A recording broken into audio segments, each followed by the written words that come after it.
Là, sur le dessin, c'est Théo. Il a 8 ans et des brouettes. Théo croit que son papa est le plus fort du monde parce qu'il connaît toutes les réponses à ses questions. Aujourd'hui, sa maîtresse, Mme Salabert, lui a demandé de se renseigner sur Picasso et de faire un dessin comme lui. Théo ne connaît pas Picasso, mais il aime beaucoup Pikachu.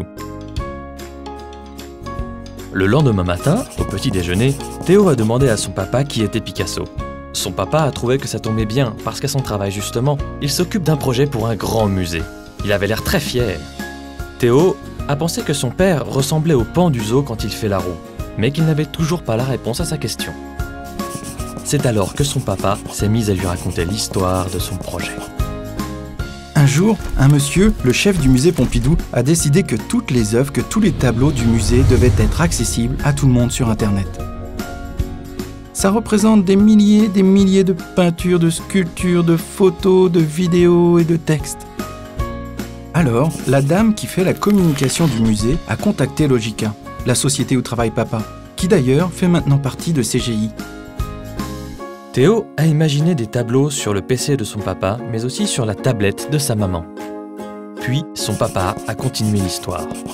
Mon métier, c'est pas vraiment de travailler sur des ordinateurs. C'est surtout d'écouter et de parler avec mon client, avec tous ceux qui travaillent dans le musée et bien sûr tous mes collègues. En fait, le client demande de l'aide pour réaliser son projet. Et nous, on le guide, on lui donne des conseils, on lui fait des propositions innovantes. C'est seulement à la fin qu'on travaille sur l'ordinateur. Nous avons proposé de faire une plateforme qui relie toutes les œuvres entre elles. Ça veut dire que quand tu vois une œuvre, on te propose une autre œuvre, qui a un point commun, et qui te propose encore autre chose. Comme si le visiteur se baladait et traçait son propre parcours. Et tout le monde peut contribuer pour rendre cet espace encore plus riche. Théo a demandé à son père pourquoi il lui racontait tout ça. Parce qu'aujourd'hui, Théo, tout le monde est concerné par la révolution numérique.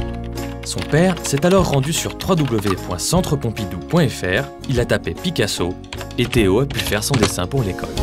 Le centre Pompidou virtuel a été inauguré le 5 octobre 2012. Théo croyait que son papa travaillait sur un ordinateur, mais en fait, le métier de son papa, c'est d'être partenaire de la transformation digitale de ses clients. Et ça va impressionner les copains et la maîtresse.